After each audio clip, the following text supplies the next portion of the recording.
हम लोग आज यहाँ पे पुनः एक बार एकत्र हुए हैं। आपके सामने आपकी स्क्रीन पर आपकी इतिहास की टीचर नीलम यादव उपस्थित हैं। और आज आपको मैं पुनः एक बार आर्थिक विकास जो आपका चैप्टर है उसके संदर्भ में जो बचा हुआ पोर्शन है आपका श्रमिक समस्या और आर्थिक नई आर्थिक पॉलिसी और साथ में WTO के बारे में जानकारी दूंगी। तो आप लोग शांतिपूर्वक सुने और उसके बाद जो भी हमारी क्वेरीज होगी उसको हम सॉल्व करेंगे। चलते हैं हम अपने विषय पे।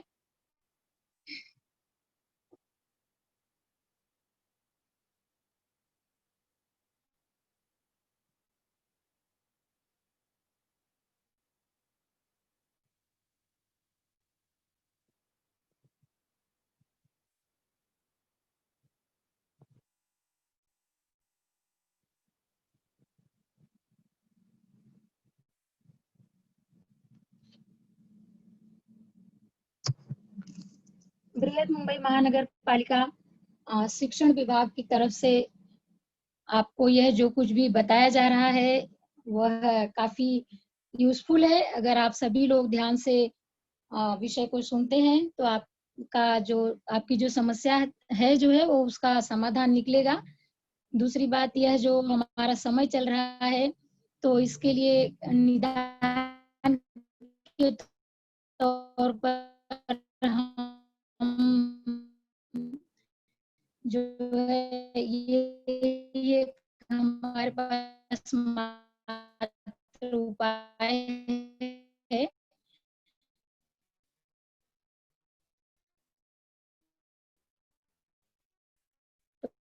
तो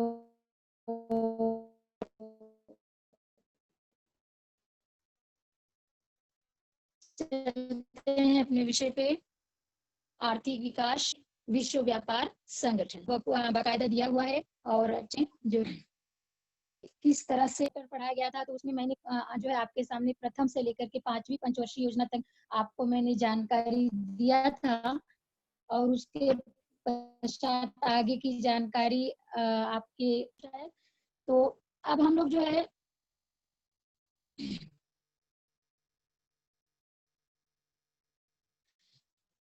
देखते हैं कि किस तरह से सारी योजनाओं को पूर्ण करते हुए व्यवस्था की विकास के लिए उसको हम जो है एक ऐसे वे में आ जाते हैं, एक ऐसी जगह पे आ जाते हैं जहां पर आजाद भारत के सामने बहुत सारी समस्याएं भी उपस्थित हो जाती हैं। जिसमें से एक बड़ा टॉपिक आपके सामने आता है कि जो श्रमिक समस्या। आप देख रहे हैं कि 1 जुलाई 1975 को जब तत्कालीन प्रधानमंत्री इंदिरा गांधी थी तो उन्होंने 20 सूत्री कार्यक्रम आपने पढ़ा ही है। 20 सूत्री कार्यक्रम की घोषणा की थी और भारत देश के विकास को लेकर के उन्होंने कृषि विकास, उद्योग विकास, वस्त्र क्षेत्र में यानी कि भारत देश का किन किन क्षेत्रों में और कैसे विकास की सीढ़ी पर हम चढ़ सकते हैं, हम भी विकसित देशों की श्रेणी में आए, इसका उपाय योजना 20 सूत्री कार्यक्रम के माध्यम से 20 सूत्री व्यवस्था के माध्यम से निकालने का प्रयत्न किया गया। धीरे धीरे स्थिति भी चेंज हुई और हम सभी जानते हैं कि किसी भी व्यवसाय और उद्योग को शुरू करने के लिए एक मेहनत इसकी जरूरत होती है, बाप की जरूरत होती है, जिसे हम श्रम कह सकते हैं, परिश्रम कह सकते हैं, श्रमिक कह सकते हैं। यदि श्रमिक ही नहीं होगा तो हमारे पास हम इतने ज्यादा एक्सपर्ट नहीं हो चुके हैं कि हम सब कुछ जब ये ऐसे कंप्यूटर के माध्यम से चल रहा है वैसे कर पाए। आज के जो हम 21वीं सदी के भारत में जी रहे हैं तब की सिचुएशन वैसी नहीं थी। तो श्रमिक और उद्योग बच्चों एक दूसरे पर निर्भर करता है। उद्योग यदि हमें सेटल करना है तो उसके लिए श्रमिक की आवश्यकता होगी और श्रमिक को भी यदि अपने कार्य की जो निपुणता है या जो वे है उसको दिखाने के लिए उद्योग की जरूरत पड़ेगी। उसकी जो कार्य कुशलता है उसे दिखाने के लिए उद्योग की जरूरत पड़ेगी। इसी श्रमिक समस्या में से बच्चों हमारा टेक्सटाइल मिल से रिलेटेड मुंबई की समस्या, श्रमिक समस्या जो है अगली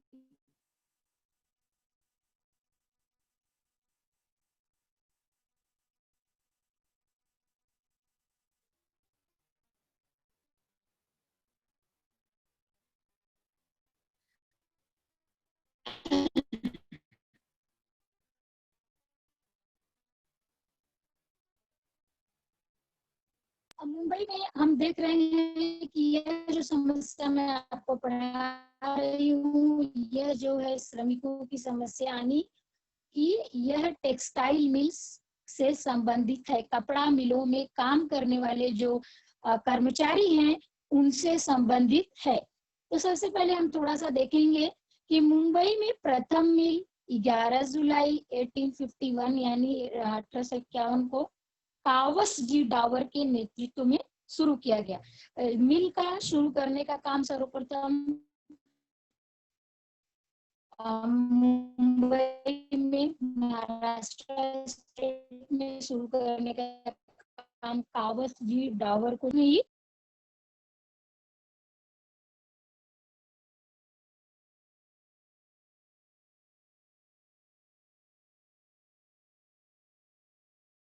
डिस्टर्बेंस नेटवर्क का इशू की वजह से थोड़ा सा प्रॉब्लम हुआ। तो हम यहाँ पे देखते हैं कि आगे चलकर दादर, परेल, भाईखला ये सारी जगह को आप अच्छी तरह से पहचानते हो, क्योंकि हम सब मुंबई में रह रहे हैं तो ये सारी चीजों को, ये सारे स्थान को हम जानते ही हैं। सिवड़ी, प्रभा देवी, वर्ली, इन जगहों पर जो है ना कपड़ा की मिलों की भरमार हुई, यानी काफी बड़े पैमाने पर जो है कपड़ा मिलें जो है यहाँ पे स्थापित की गई और लोगों को यहाँ पे रोजगार मिला। रोजगार यानी काम करने का इनको अवसर मिला और इनका जीवन यापन सुचारू गति से चलने लगा, ठीक ठाक तरीके से चलने लगा। लेकिन एक समय ऐसा भी आया बच्चों जब यहाँ पे इन श्रमिकों के मन में कुछ समस्याएं मन में यानी इनके जो जीवन चल रहा था यहाँ पे काम करने के पश्चात कुछ समस्याओं को भी इनको फेस करना पड़ा, कुछ समस्याएं भी आई। उसी समस्याओं के संदर्भ में हम आगे चलते हैं। आप फोटोज देख सकते हैं कुछ जो है आपके स्क्रीन पे है। कपड़ा मिल यानी क्या और किस तरह से काम होता रहा होगा।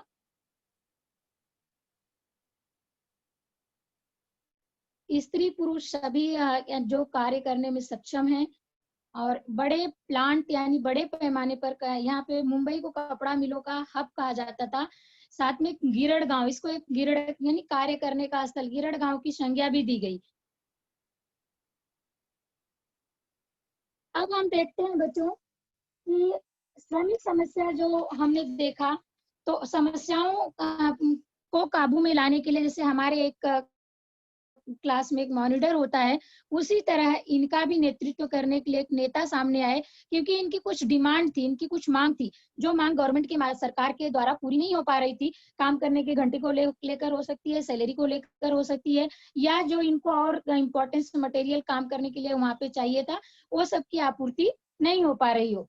डॉक्टर दत्ता सामंत इनका नाम था, डॉक्टर दत्ता सामंत, और इन्हीं के नेतृत्व में मुंबई में लगभग जो है 65 मिलों के जो श्रमिक थे वह इनके छत्र छाया में, इनके नेतृत्व में यह नेता के रूप में उभर कर सामने आए, नेतृत्व में एकत्रित हुए और ये क्या किए कि इन्होंने एक अपना ये निकाल लिया है कि हम हड़ताल पर जाएंगे तो शायद गवर्नमेंट जो है हमारी बात को मान ले। 18 जनवरी 1982 को मुंबई में लगभग 2.5 लाख जो मजदूर हैं, मिल में काम करने वाले जो श्रमिक हैं, वह कहाँ पे चले जाते हैं? हड़ताल पर चले जाते हैं। और ये एक तरह से मुंबई में जो मुंबई का जो हृदय, कपड़ा मिले मुंबई का एक समय में हृदय हुआ करती थी, यानी पूरी तरह से ठप पड़ गया। श्रमिक अपनी डिमांड को लेकर के स्ट्राइक कर दिए, हड़ताल पे चले गए। इनका नेतृत्व करने के लिए डॉक्टर दत्ता सामंत हैं, जो अपने आप में एक कर्मठ नेता थे, कार्य करने में कुशल थे, तो जिसके कारण इनको एक अच्छा नेतृत्व मिला और इन्होंने अपनी डिमांड को लेकर के अपना स्ट्राइक कर दिया। त्रिदलीय समिति का गठन, महाराष्ट्र की तत्कालीन प्रधानमंत्री बैयर अंतुले इनका नाम था, और इस समस्या का हल निकालने के लिए यह समस्या मुख्यमंत्री तक जाती है और समस्या का हल निकालने के लिए एक त्रिदलीय समिति का गठन किया जाता है, जिसमें कारीगर भी हों, जो श्रमिक भी हों, नेता भी हों और साथ में सरकार के लोग भी पार्टिसिपेंट हो, तीनों यानी तीनों लोग मिलकर, इसीलिए गठन का नाम दिया गया त्रिदलीय समिति। सरकार का पार्टिसिपेंट्स हो, उनका नेतृत्व करने वाला हो और साथ साथ में श्रमिकों की समस्याएं क्या हैं, इन सारी चीजों को लेकर के एक गठन, समिति का गठन किया गया, एक व्यवस्था बिठाई गई और उसकी इसका हल निकाल सके। यदि बच्चों हम देखते हैं कि जो जब कभी हम स्ट्राइक करते हैं या जब किसी समस्या को लेकर के आवाज उठाते हैं, अक्सर ऐसा देखने में आता है कि आवाज को दबाने का प्रयत्न किया जाता है या हमें रोकने का प्रयत्न किया जाता है। हमें किसी तरह से उस टाइम जो गवर्नमेंट होती है या बाकी लोग होते हैं सपोर्ट नहीं करते हैं, क्योंकि हमें अपने आप को साबित करना पड़ता है। तो उस समय भी वैसा ही हुआ कि श्रमिकों की समस्या को जो गवर्नमेंट थी वह नजरअंदाज कर रही थी। यद्यपि बच्चों हड़ताल जो थी वह प्रारंभिक समय में उनके गांव के लोग, उनके घर के लोग, उनको सहायता मिली, रहने खाने की जो व्यवस्थाएं थी, इनके कठिन दौर में इनके लोगों ने इनको सपोर्ट किया और इस तरह से यह जो समस्या थी कंटिन्यू बनी रही। इसका नहीं कि वहां पे नेता मिल गया या त्रिदलीय समिति का गठन हो गया तो इनको कोई समाधान मिला। समाधान अभी तक नहीं मिला है। 2.5 लाख जो श्रमिक हैं यूं ही स्ट्राइक पे गए हुए हैं। अब आगे हम देखते हैं कि आगे क्या हो रहा है यहाँ पे।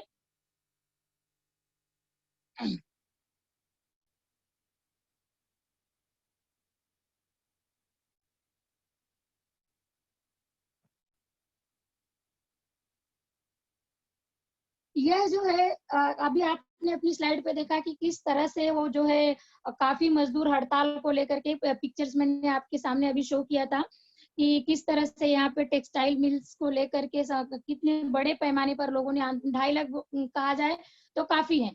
और इसके जो इनकी संगठना है, गिरडी कामगार संगठना है, यह लंबे समय से प्रयत्नशील है अपनी मांगों को लेकर के, लेकिन कुछ जो है इसका समाधान नहीं निकल रहा है, ज्यों का त्यों ऐसे ही चलते आ रहा है। और अंत में हम देखते हैं कि यह हड़ताल जो है प्रदीर्घ काल में लंबे समय तक चलती रही। हड़ताल की कालावधि में लगभग 1.5 लाख मजदूर क्या हो गए, बेकार हो गए, बेरोजगार हो गए, इनके पास कोई काम नहीं रह गया। इनका जो दैनिक जीवन था, पर डे का जो रूटीन था, वह डिस्टर्ब हो गया। हमारी केंद्र सरकार यानी जो सेंट्रल गवर्नमेंट होती है, जैसे आज के समय में हमारे यहाँ केंद्र सरकार में आपके प्रधानमंत्री, माननीय प्रधानमंत्री को आप देख ही रहे हो, नाम आप सभी लोग जानते होंगे जो है। तो जैसे भाजपा की सरकार है, उस समय केंद्र की जो सरकार न्यू दिल्ली से ऑर्गेनाइज होने वाली जो आपकी सरकार है पूरे देश का, सेंट्रल न्यू दिल्ली है, तो वहां की सरकार ने कोई विशेष यहाँ पर अपनी भूमिका नहीं दिखाई कि हाँ नहीं, श्रमिकों की समस्या को हम उचित तरीके से खत्म करने का प्रयत्न करें। और अभी ऐसा दौर आया बच्चों जहां पर ये सूती कपड़े जो बनाए जाते थे मिल फैक्ट्रियों, कारखानों में, मिलों में, उसकी जगह पॉलिस्टर, आप सभी ने पॉलिस्टर का नाम सुना होगा। सभी लोग परिचित हो कि पॉलिस्टर कपड़ा है कि अभी आज की तारीख में रेयॉन है, कॉटन है, तमाम टाइप्स के जो कपड़े हैं XYZ जो है, तो इसमें जो है पॉलिस्टर नाम का कपड़ा जो आया उसको महत्व दिया गया। कॉटन और अदर मटेरियल को मिलाकर बनाया जाने वाला। धीरे धीरे यह जो समस्या चलती रही, इसका कोई विशेष निदान नहीं निकलने के कारण कपड़ा मिलों के जो मालिक थे, जिन्होंने कपड़ा मिलों को सेट किया हुआ था, उन्होंने अपनी मिलों को सूरत और गुजरात में स्थानांतरित करने का ट्राई किया। और धीरे धीरे कपड़ा मिलें कहाँ चली गई, मुंबई से सूरत और गुजरात को शिफ्ट कर दी गई। वहां पे शिफ्ट मीन्स वहां पे स्थापित की गई इनके मालिकों के द्वारा। और यहाँ के जो लोग, महाराष्ट्र के लोग, गिरड़ गांव में जो काम करने वाले लोग थे, उनका एक तरह से रोजगार चला गया। इसमें ना ही हमारे स्टेट यानी राज्य सरकार ने कोई विशेष भूमिका दिखाई और ना ही केंद्र सरकार ने कोई विशेष अपना योगदान दिया। संघर्ष करते हुए श्रमिकों ने अपना लंबे समय तक अपनी बातों को, डिमांड को लेकर के ट्राई किया, लेकिन कुछ इनका हल नहीं निकला। हालांकि थोड़े बहुत आंशिक तौर पर इन्हें सपोर्ट करने का प्रयत्न हुआ और धीरे धीरे एक तरह से यह गिरड़ गांव कहाँ पे तब्दील हो जाता है, यहाँ से हटकर सूरत और गुजरात में स्थानांतरित हो जाता है। आप देख सकते हैं बच्चों कि 1990 के बाद मिल कैसे बंद हो गई, इनकी जगह कैसे मॉल ने ले लिया। जिन मिलों में कभी काम हुआ करता था, अब सिर्फ उनका नाम बचा हुआ है। महालक्ष्मी वगैरह, एलिफिस्टन वगैरह में आप जाओगे तो आपको खंडहर हुए मिल्स के आपको ये दिखाई देते हैं, चिमनी लगी हुई बड़ी बड़ी सी। तो वो समझ लीजिए एक समय में जो है मिल हुआ करती थी, वहां पे काम होता था, लेकिन वह सब क्या हो गया है, बंद हो गया है। और वहां पे मिल फैक्ट्रियों की जगह बड़े बड़े हब मॉल खुल चुके हैं।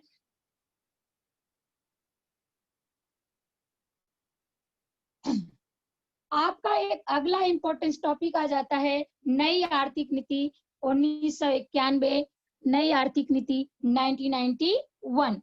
और इसका श्रेय जाता है हमारे वित्त मंत्री, अर्थ मंत्री, अर्थशास्त्री डॉक्टर मनमोहन सिंह को हम कह सकते हैं। सबसे पहले बच्चों हम इसका एक परिचय लेंगे, क्योंकि बिना परिचय के आपको समझ में बात नहीं आएगी। जानना यह जरूरी है आर्थिक नीति का अर्थ क्या। पिछले चैप्टर में भी मैंने आपको पिछले जब मैं इसी चैप्टर का जब पिछला टॉपिक में पढ़ा रही थी तभी भी मैंने आपको डिक्टेट किया हुआ था।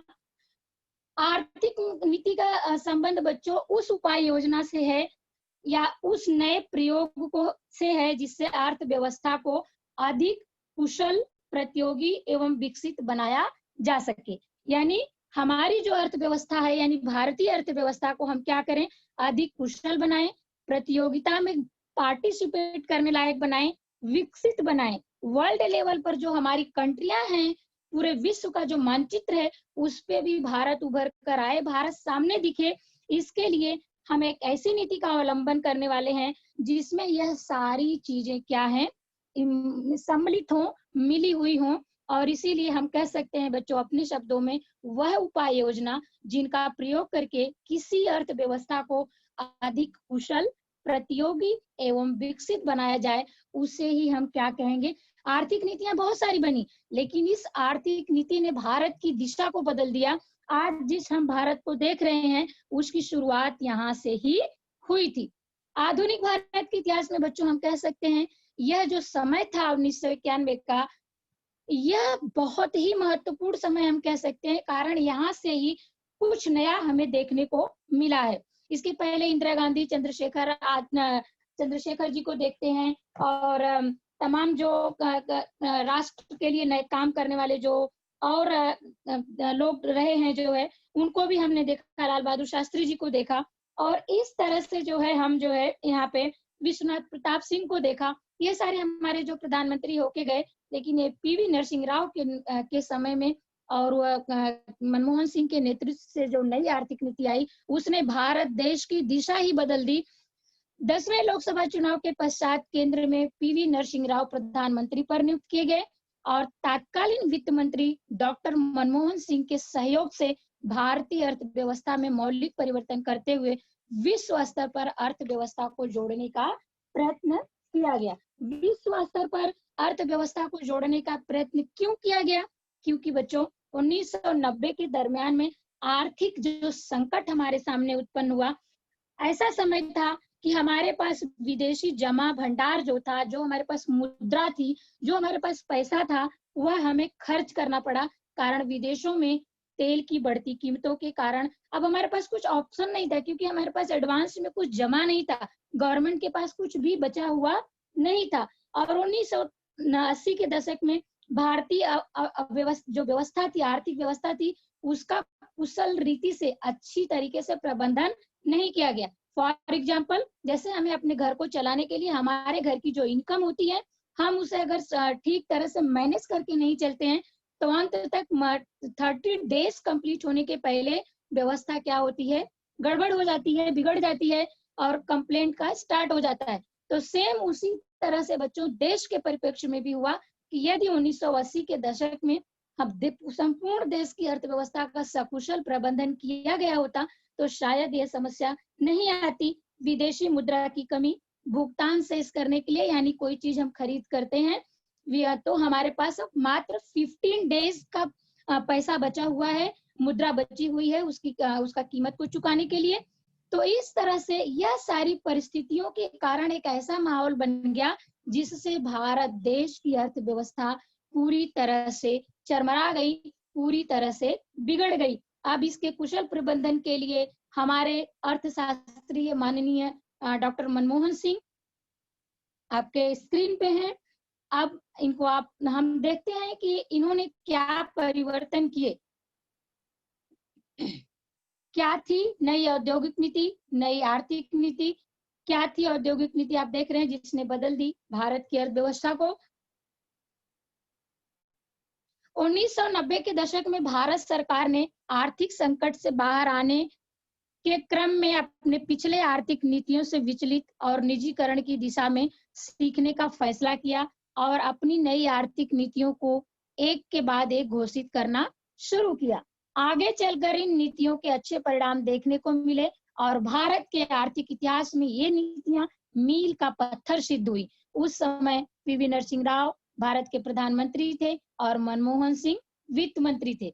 बच्चों मतलब यहाँ से जो स्टार्ट हो गया जो कुछ, यानी एक गवर्नमेंट ने एक पॉलिसी अपना ली, एलपीजी उदारीकरण, यानी लिबरलाइजेशन, प्राइवेटाइजेशन एंड ग्लोबलाइजेशन।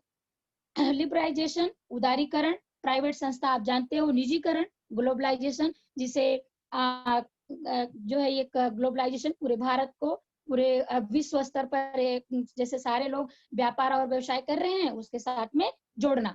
तो इस समय एलपीजी वाली प्रक्रिया को, सिस्टम को फॉलो किया गया। और इससे पहले देश क्या था, आर्थिक संकट से गुजर ही रहा था, क्योंकि मैंने जस्ट अभी आपको बताया है कि ना विदेशी मुद्रा खाली हो चुका था, हमारे पास जो है हमारा जो ये था राजकोषीय घाटा चल रहा था, भुगतान का संतुलन ठीक नहीं था।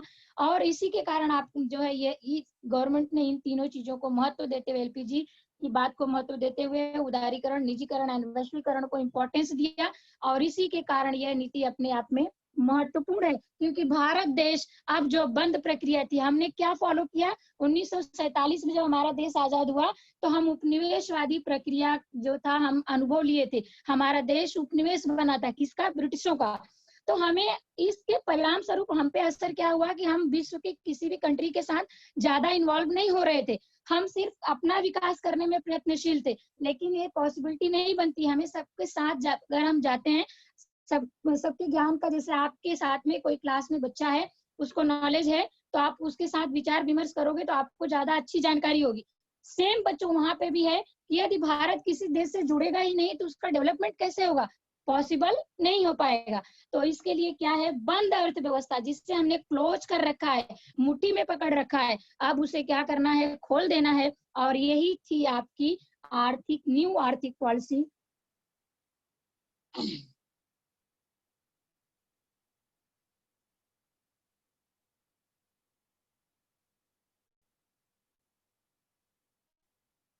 हमको देखना है बच्चों कि न्यू आर्थिक पॉलिसी जब इन्होंने लागू किया तो डॉक्टर मनमोहन सिंह की जो उपाय योजना थी वह रियल में थी क्या, और इसके अंतर्गत क्या क्या मतलब हमें सुधार करने को देखने को मिला।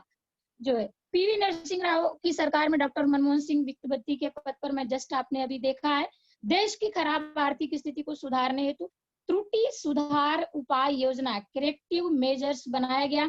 इसके तहत स्थितियों में परिवर्तन होना चालू किया। जैसे मैंने आपको अभी जस्ट बताया था, त्रिदलीय समिति का गठन हुआ, किसपे, श्रमिकों की समस्या पे काबू पाने के लिए, उसको सुधार करने के लिए। उसी तरह भारत की बिगड़ी आर्थिक स्थिति को सुधारने के लिए, बिगड़ी समस्या को काबू में लाने के लिए, अपना जीडीपी ऊपर बढ़ाने के लिए त्रुटि सुधार योजना, क्रिएटिव मेजर्स, करेक्ट करना है उसे, जो कुछ भी बिगड़ गया है उसे हमें सुधार लेना है। तो यहाँ पर इन दोनों प्रधानमंत्री जी और वित्त मंत्री जी की मदद से एक नई योजना को लागू किया गया। डॉक्टर मनमोहन सिंह द्वारा ये जो आपकी नई उपाय योजना है, त्रुटि सुधार योजना है, कमी सुधार योजना है, उसके तहत आर्थिक नीति के तहत कुछ सुधार किया गया, उसे हमें देखना है। विदेशी निवेश पर लगे प्रतिबंध हटा दिया गया। बच्चों जब हम आयात और निर्यात करते हैं उस समय क्या होता है, हमें जो है तटीय क्षेत्र पे सीमा शुल्क पड़ेगा, उसका भुगतान करना पड़ेगा, पेमेंट करना पड़ेगा, सीमा का जो गवर्नमेंट ने निर्धारित किया हुआ है कर, उससे हमें भरना पड़ेगा। तो यह क्या कर दिया और साथ साथ में जब हम विदेशी निवेश के लिए जो हमारे जो बड़े तबके के लोग हैं, उद्योगपति लोग हैं, वह काम करना चाहते हैं तो उस पर तमाम तरह के उन पर प्रतिबंध होते हैं कि आपको ये सिस्टम फॉलो करना पड़ेगा। गवर्नमेंट ने क्या किया, तत्काल में इस चीज को हटा दिया गया। विदेशी निवेश, बाहर की कंपनियां भी आएंगी और हमारे यहाँ भी अगर लोगों के पास, हमारे जो उद्योगपति हैं उनके पास अगर यदि पैसा है या उनके पास वो सक्षम है तो आप जाकर के वो अपना निवेश कर सकते हैं। दूसरा पॉइंट बच्चों, उद्योग क्षेत्र में प्रचलित लाइसेंस सिस्टम को सिर्फ 18 उद्योग तक सीमित किया गया। 18 मेन जो हार्ड उद्योग हैं, बड़े उद्योग हैं, छोटे उद्योगों के लिए यह चीज को हटा दिया गया। जैसे हर एक चीज के लिए हमें सीमा शुल्क कर भरना है, ये लाइसेंस से करना है, ये सारी चीज, लाइसेंस रिन्यूअल करना है, यह सारी चीज को एकदम से हटा करके एक खुली छूट दी गई लोगों को अपने विकास करने के लिए। श्रमिकों की कार्य क्षमता को बढ़ाने के लिए सार्वजनिक उद्योग, निजी उद्योग क्षेत्रों के लिए खोल दिए गए। श्रमिकों की कार्य कुशलता को ज्यादा अच्छे से बढ़ाने के लिए, कई बार ऐसा होता है बच्चों की सार्वजनिक क्षेत्र में जो श्रमिक कार्य करते हैं उनका एक लिमिटेशन फिक्स हो जाता है कि हमें इतना ही काम करना है, उनमें क्वालिटी होती है, गुणवत्ता होती है, लेकिन उनका विकास नहीं हो पाता। ऐसी स्थिति में यदि निजी उद्योग धंधे उनसे जुड़ जाएंगे तो निजी क्षेत्रों में भी काम करने वाले लोगों का उनके साथ मेल मिलाप होगा और कार्य करने के तरीके का एक दूसरे के साथ शेयरिंग होगी, जिसके कारण क्या हो गया, इस मतलब कार्यकुशल जो हमारे श्रमिक है वो और अच्छे बन सके। इसके लिए दोनों चीजों को जोड़ दिया गया, सार्वजनिक उद्योग और निजी उद्योग को। शेयर बाजार पर नियंत्रण लाने के लिए वर्ष 1992 में SEBI, securities and exchange board of India का गठन किया गया। यह एक शेयर बाजार से संबंधित एक संस्था का नाम है, जिसे जैसे मैंने आपको अभी समितियों के बारे में पढ़ाया, वैसे ही ये एक संस्था है जो आपका शेयर बाजार, आप टीवी में देखते हो, आज शेयर बाजार इतना उछला, मार्केट इतना ऊपर गया, मार्केट डाउन हुआ, शेयर बाजार कम हुआ, सोने का भाव बढ़ गया, ये सारी चीजें आप टीवी में देखते हो। तो यह वही सेबी है, ये SEBI securities and exchange board of India का गठन सरकार द्वारा किया गया और मंदी के संकट को दूर करने पे महत्व दिया गया। मंदी से उबरने के लिए भारत को जिन जिन प्रयत्नों की आवश्यकता है, जिन जिन कामों को जरूरत है, जिन जिन कामों को महत्व देना है, उन सभी कामों को गवर्नमेंट द्वारा महत्व दिया गया, इम्पोर्टेंस दिया गया, और जिसके कारण क्या हो गया, हमें फिर से एक नए माहौल में आगे जाने का अवसर मिला। अगला टॉपिक हम देखेंगे बच्चों, इसका विश्लेषण क्या हो सकता है। उपाय योजना। अर्थशास्त्री मनमोहन सिंह की उपाय योजना के कार्यकाल में भारत के विदेश निवेश में वृद्धि हुई। ये एक ऐसे अर्थ मंत्री थे जिन्हें अच्छी तरह से अर्थव्यवस्था को कैसे आगे ले जाना है इनको अच्छे से मालूम था। इसीलिए डॉक्टर मनमोहन सिंह के कार्यकाल में, वित्त मंत्री के कार्यकाल में जो है विदेश में हमारा जो निवेश था, भारत देश का जो निवेश था वह काफी बढ़ गया, और साथ साथ में भारत में अदर कंपनियों ने भी आकर के जब रोजगार और के अवसर प्रदान किए लोगों को, तो उससे हमारे देश का विकास हुआ। और साथ साथ में इसकी पूर्व की सरकार ने, पीवी नरसिंह राव के पूर्व की सरकार में, चंद्रशेखर जी के समय में, जो हमारे देश का, क्योंकि हमारे पास, मैंने अभी बताया कि 15 दिनों का ही पे करने के लिए पैसा हमारे देश में बचा था। ऐसी स्थिति में बैंक ऑफ इंग्लैंड में गिरवी रखा हमारा जो भारतीय स्वर्ण था, हमने क्या कर दिया था, अपने स्वर्ण को, हमारे पास स्वर्ण का भंडार जो उसमें जो अवेलेबल था, उसे हमने गिरवी रख करके उससे बैंक ऑफ इंग्लैंड से हमने पैसा जो लिया था उसको ये करके, उसका भुगतान करके हम अपने देश में स्वर्ण को वापस पुनः लाते हैं। कौन? सरकार। सरकार को देश के पूंजीपति वर्ग और मध्यम वर्ग का समर्थन प्राप्त हुआ। यह एक ऐसी पॉलिसी थी, मध्यम वर्ग भी काम करने के लिए आ गया, यानी हर तबके के लोगों ने, हर विशेष जो हमारा जो समाज का स्ट्रक्चर है, सभी लोगों ने, चाहे वह पूंजीपति वर्ग हो, चाहे वह मध्यम वर्ग हो, चाहे वह सामान्य वर्ग हो, सभी लोगों ने इनकी पॉलिसी को और इनकी सरकार को समर्थन दिया, सपोर्ट किया कि नहीं, इससे क्या हो रहा है, हमारे देश का विकास हो रहा है। और इसी समय माननीय मनमोहन सिंह ने विश्व व्यापार संगठन का करार किया, जिसे हम अगली स्लाइड में पढ़ेंगे, WTO के नाम से जानते हैं। इन्होंने हस्ताक्षर करके देश में निजीकरण, अभी जस्ट मैंने आपको बताया LPG, निजीकरण, उदारीकरण और वैश्विकीकरण को प्रारंभ किया। यानी कुल मिलाकर यदि हम इसका विश्लेषण करेंगे तो यह जो हमारी नई नीति थी 1991 की, यह हमारे देश के लिए मील का पत्थर साबित हुई। यह नीति अपने आप में एक उपयोगी नीति साबित हुई, देश की आर्थिक ढांचा ऊपर बढ़ता गया। आप देख सकते हैं कि हम कहां से शुरू किए हैं और किस तरफ जा रहे हैं।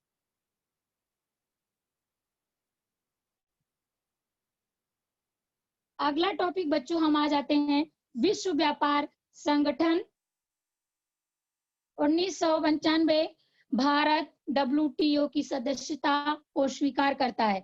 जैसे आपने देखा कि उन्होंने उदारीकरण, निजीकरण और वैश्विकीकरण, यह तीनों टॉपिक आपने देख लिया, तो उसी में से यह भी एक ये है, यूनेस्को की एक तरह से संस्था है WTO, विश्व व्यापार संगठन, जहां पे हम विश्व लेवल पर सभी देश मिल करके एक ऐसे संगठन का निर्माण करेंगे, उनमें हर एक देश का नेतृत्व करने वाला व्यक्ति होगा, और हम सभी मिल करके एक ऐसे संस्था है, इसमें जाएंगे, पूरे संपूर्ण देश के साथ साथ भारत देश का भी विकास होगा। स्थापना का डेट आपके स्क्रीन पे है, 1 जनवरी 1995। सदस्य राज्य 164 हैं। मुख्यालय जो है जेनेवा स्विट्जरलैंड में है।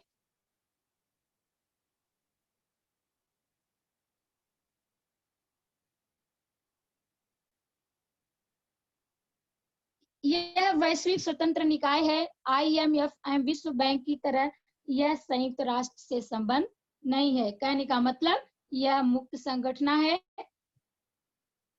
जिसे यूनेस्को का सपोर्ट अच्छी तरह से प्राप्त है।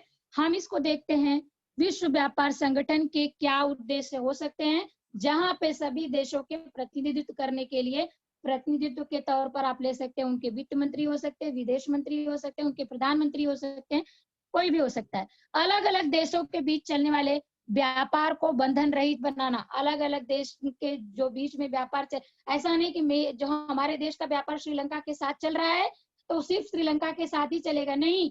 अब पूरे विश्व में व्यापार एक दूसरे के लिए खुल गया और सभी देश सभी देशों के साथ व्यापार कर सकते हैं। अंतर्राष्ट्रीय व्यापार में बाधा बनने वाले और भेदभाव बनाने वाले जो कानून हैं, नियम है, जो बंधन है, ऐसी नीतियों को हमें क्या करना है, इस संगठन का उद्देश्य था कि इसे समाप्त कर देना है। कोई भी अभी जो बंधन या नियम या जो कानून बना हुआ है अब वह लागू नहीं होगा। कोई भी देश कहीं भी जाकर के अपने व्यापार और व्यवसाय को अच्छी तरह से कर सकता है। वैश्विक व्यापार का विधिवत बहुपक्षीय व्यवस्था द्वारा नियमन करना। बहुपक्षीय यानी सभी पक्षों के लोग, सभी देशों के प्रतिनिधित्व मिल करके आपस में वार्ता करेंगे और उसका निवारण करेंगे कि यह बात एक्चुअल में क्या है, हम आगे अपनी बातों को और कैसे ले जा सकते हैं, अपने व्यापार और व्यवसाय का और कैसे डेवलपमेंट विकास कर सकते हैं। WTO का सदस्य बनने के पश्चात भारत देश को विभिन्न क्षेत्रों में हुआ लाभ। भारत का कृषि, तकनीकी विज्ञान, आधुनिक शिक्षा और अन्य नवीन सेवाओं के साथ संबंध जुड़ गया।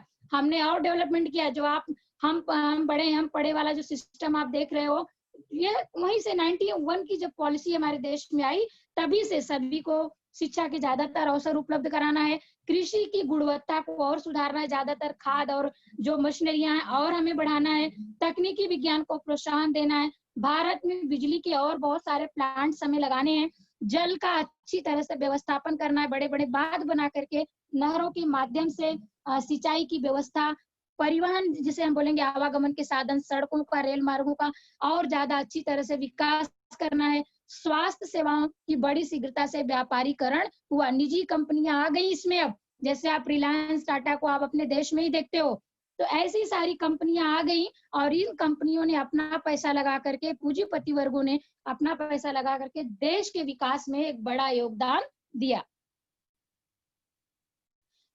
WTO का विश्लेषण हम ये देखते हैं बच्चों, तो इसी के विश्व व्यापार संगठन की रिपोर्ट के अनुसार हम क्या देखते हैं, भारत में गरीबी रेखा को नीचे जीवन जीने वाली जनसंख्या में कमी आ गई। कारण पूंजीपति वर्गों ने भी पैसा लगा करके जगह जगह व्यापार के अवसर जो है, काम करने के अवसर उपलब्ध कराए हैं। जब आपके पास ज्यादातर परिवहन का कार्य चालू हो जाएगा, इसका रेल विकास का कार्यक्रम चालू हो जाएगा, देश में नए नए प्लांट्स लगने चालू हो जाएंगे, तो ऐसे इसमें क्या होगा, लोगों को रोजगार मिलेगा और रोजगार जब मिला तो भारत में गरीबी रेखा के जो नीचे जीने वाली जनसंख्या थी उसमें कमी आ गई, बाल मृत्यु दर में कमी आ गई। कारण आपने देखा चिकित्सा को महत्व दिया गया, नए नए बड़े बड़े हॉस्पिटल्स, नए नया आधुनिकीकरण को फॉलो करने वाला जो हॉस्पिटल है वो आ गया, तो बाल मृत्यु दर में कमी आई। पेयजल और धोवन जल से संबंधित सुविधाओं की उपलब्धता जैसे क्षेत्रों में भी सुधार हो गया। जो हमारा पहले का जो पानी था जो है उसमें काफी कुछ हो करके, जैसे एग्जांपल बोलिए फिल्टर्ड हो गया पानी हमारा, यानी जो काम करने का जो हमारा तरीका था वो बदल गया। भारत में सार्क देशों के लिए विभिन्न वस्तुओं के आयात पर जो प्रतिबंध लगे थे, जो है आपकी बुक्स में दिया हुआ है सार्क देश से संबंधित जानकारी, तो वो हटा लिया गया। हटाने के पश्चात भारत के बीमा क्षेत्र में निजी और विदेशी निवेश के लिए भी खोल दिया गया। जो बीमा कंपनियां हैं आप देखते हो, LIC का नाम फेमस है, आपके जुबान पे हमेशा आता रहता है। इसके अलावा और बहुत सारी बैंकेज हैं, बहुत सारी प्राइवेट कंपनियां हैं जिनके माध्यम से बीमा क्षेत्र को और बढ़ावा दिया गया। तो इन्होंने भी अपना पैसा यहाँ हमारे देश में लगाया और इस तरह से हम एक नए आधुनिक भारत को जन्म देते हैं। नया आपका 21वीं सेंचुरी का भारत आपके सामने उपस्थित है। किस तरह से आप देख सकते हो कि चेंजेस जो है विश्व व्यापार संगठन से हम जैसे जुड़ जाते हैं, WTO से हम जुड़ जाते हैं, तो हमारा विकास डे बाय डे किस तरह से बढ़ता गया। एक हैप्पी फैमिली बनती है, खुशहाल फैमिली बनती है, और इस हम आज जो है 21वीं सदी का भारत देख रहे हैं।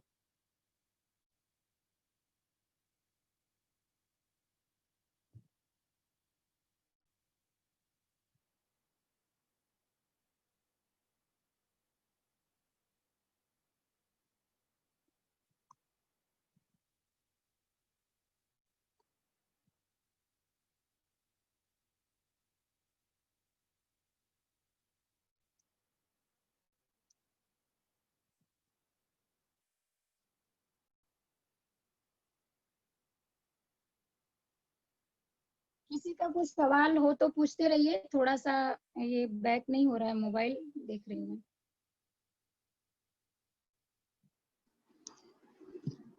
Hello teacher. 1 मिनट बेटा, 1 मिनट में आ गई, स्क्रीन शेयरिंग बंद करती हूँ। हो गया। हाँ बेटा बोलो अभी।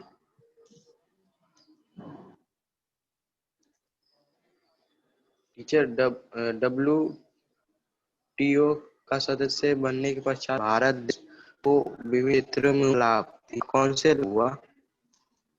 आपकी आवाज थोड़ा क्लियर आनी चाहिए, बोलिए आप क्या बोल रहे हैं। आपका सवाल शायद ये था कि किन क्षेत्रों में लाभ हुआ। हेलो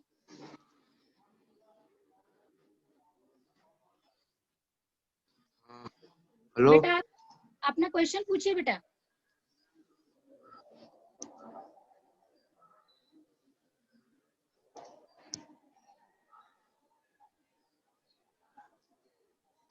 क्वेश्चन कीजिए डियर, क्या हुआ, आवाज आपकी नहीं आ रही है।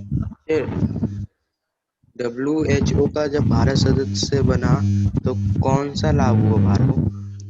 WHO ने WHO में वर्ल्ड हेल्थ ऑर्गेनाइजेशन हो जाएगा, विश्व स्वास्थ्य संगठन हो जाएगी। हम यहाँ पे पढ़ रहे हैं विश्व व्यापार संगठन, वर्ल्ड ट्रेड ऑर्गेनाइजेशन। WTO का सदस्य बनने के पश्चात, अभी जैसे मैंने आपको बताया कि प्रत्येक जो देश थे एक दूसरे के लिए पूरी तरह से ओपन हो गए, यानी कोई भी मिल फैक्ट्री का जो है अपना आके हमारे देश में लगा सकता है। ग्लोबलाइजेशन एक शब्द है जो है वैश्विकीकरण, और हम साथ साथ में जो है कृषि का क्षेत्र में जैसे नई नई तकनीकी आ गई। WTO यानी हमारा जो प्रतिनिधित्व करने के लिए कोई व्यक्ति या कोई प्रतिनिधि, मान लीजिए वित्त मंत्री, विदेश मंत्री या प्रधानमंत्री हमारे देश का प्रतिनिधित्व यदि करते हैं, तो उसमें क्या होगा, अपनी बातों को शेयर करेंगे कि हमारे देश की समस्या इस तरह की है, तो जो अलग कंट्री का प्रतिनिधित्व करता रहेगा वो भी अपनी बातों को शेयर करेगा। इस तरह से हम ज्यादा से ज्यादा, चूंकि हमारा भारत देश कृषि प्रधान देश है, तो इसके कारण कृषि के क्षेत्र में तकनीकी, आप जानते ही हो 1947 में भारत देश आजाद हुआ है, हम उपनिवेश रह चुके हैं इंग्लैंड का, हमारा देश उपनिवेश रह चुका है, तो हमें तकनीकी विज्ञान में सुधार करने का अवसर मिला। इसके तहत नई नई सेवाएं जैसे परिवहन आवागमन के साधन हुए, बिजली की सेवाएं, ज्यादातर बिजली के प्लांट्स, आज भी भारत के बहुत सारे गांव ऐसे हैं जहाँ पे बिजली नहीं पहुंच पाई है सुधार करने के बावजूद भी। तो यह शिक्षा का क्षेत्र हुआ, परिवहन का क्षेत्र हुआ, कृषि का क्षेत्र हुआ, तकनीकी का क्षेत्र हुआ, इन सारे क्षेत्रों में सुधार के अवसर भारत को मिला। और किसी का कोई question? Teacher, thank you teacher. Welcome dear. मेरे ख्याल से सफिशिएंट पढ़ा दिया गया मैटर, आप लोगों को एग्जाम के लिए भी उपयोगी रहेगा, और यदि अभी भी किसी का क्वेश्चन है तो आप पूछ सकते हैं। Hello ma'am. हेलो। हाँ बेटा बोलिए, थोड़ा अपनी आवाज को बढ़ाइए। Hello ma'am, good morning. Good morning बेटा, बोलो। मैम, जब 15 दिन में भारत की मतलब जो उसकी पॉलिसी थी वो खत्म हो गई, उसके बाद में भारत ने कहाँ से पैसा लिया है या फिर कहाँ से उसने मतलब आगे के पैसे? हाँ अच्छा सवाल है आपका। यानी मैं 15 दिन में खत्म हो गया नहीं, यानी गवर्नमेंट के पास, हमारी जो तत्कालीन सरकार थी जो हमारे पास विदेशी मुद्रा की भंडार, जैसे मुझे कोई चीज परचेज करना है, ठीक है, तो हमारे पास हमारे जेब में पैसे तो होने चाहिए। यदि पैसा नहीं रहेगा या हमारे पास इतने ही शेष पैसे हैं जिससे कि मैं जो है आने वाला जो मंथ है उतने दिनों तक ही खर्च चला सकूं, या आर्थिक व्यवस्था का एक नियम है, इकोनॉमिक का एक नियम है। तो जो व्यक्ति रहेगा वह क्या करेगा, वह आगे कैसे हम अगले महीने में मैं क्या ऐसा काम करूं जिससे मेरा सब कुछ सिस्टम में आ जाए। यदि मैं एक सामान्य नागरिक हूं तो मैं रोजगार के अवसर ढूंढूंगी, यदि मैं श्रमिक हूं तो मैं दूसरे काम को ढूंढना चालू कर दूंगी कि जहां से मैं फटाक से मुझे नौकरी मिल जाए, मुझे काम मिल जाए और मैं जो है मुझे मेरे पास इनकम के सोर्सेस आने लगे। तो सेम बच्चा वहीं वहां पे भी हुआ, हमारे देश के साथ भी ऐसे हुआ कि जब हमारे पास विदेशों से खरीदारी या उनका खर्च चुकाने के लिए 15 दिनों का पैसा शेष बच गया। इवन आपको मैंने ये भी पढ़ाया कि हमारा सोना भी जो है बैंक ऑफ इंग्लैंड के पास गिरवी पड़ा था। ऐसी कंडीशन में हमें एक ऐसी तत्कालीन पॉलिसी की जरूरत थी जहां से तुरंत हम जो है तब्दीली, तुरंत परिवर्तन का स्टार्ट हो जाए। तो डॉक्टर मनमोहन सिंह ने भी वही किया। इमीडिएट सरकार चेंज हुई थी और थोड़े समय के लिए स्टॉप करके बाकी चीजों को इसमें संशोधन का कार्य प्रारंभ किया। और ये देख रहे हो, यह कुछ जो कुछ हुआ सडनली चेंज हुआ, फटाफट इसमें परिवर्तन लाया गया और फटाफट परिवर्तन इवन इसका हमें असर जो है 2 से 3 महीनों से समझ में आने लगा कि रियल में यह पॉलिसी काम कर रही है और हमारे देश का विकास हो रहा है। उद्योग, जैसे मैंने आपको बताया, उद्योग के अवसर खोल दिए गए, लोगों को प्लांट्स लगाने का अवसर दिया गया। जो हमने बंधन बना रखा था कि नहीं हम भारत देश का विकास अकेले ही कर लेंगे, वह सारी चीजों को खत्म कर दिया गया। जब ये सारी चीजें आप खत्म कर दोगे तो आपके पास अवसर ही अवसर उपलब्ध हैं। जो भी विदेशी लोग हैं या पूंजीपति लोग हैं जिन्होंने पैसा दबा के रखा हुआ है, देश को सपोर्ट नहीं कर रहे हैं, वो सारे लोग तुरंत सपोर्ट में आ जाएंगे क्योंकि उनको भी तो लाभ होने वाला है। अगर उन्होंने अपना पैसा इन्वेस्ट किया देश को लाभ पहुंचाने के लिए तो उनको भी कहीं ना कहीं लाभ होगा। इस तरह से जो है तत्काल में हमने क्या कर लिया, अपने लिए साधन उपलब्ध करवा लिया। Thank you ma'am.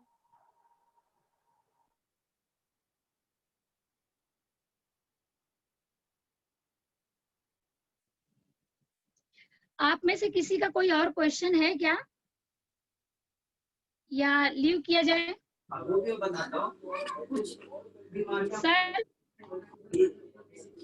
हेलो, ने 3 ऐसे मुद्दों के बारे में जानकारी ले ली, श्रमिक समस्या, नई आर्थिक नीति, बम्पर पॉलिसी जिसे हम कह सकते हैं, और WTO जहां से भारत की दिशा पॉलिसी 1991 की पॉलिसी और WTO का सदस्य बनने के पश्चात हमारे भारत की जो बिगड़ी हुई कंडीशन थी वह जो सुधरती है। अगला अध्याय, अगला चैप्टर जो है फिर हम पढ़ेंगे, फिर हम वहां मिलेंगे, एकत्र होंगे। और इसी के साथ हम सभी लोग लीव करते हैं, मीटिंग को विदा लेते हैं। पुनः अगली बार मैं आप लोगों से मिलती हूँ। धन्यवाद।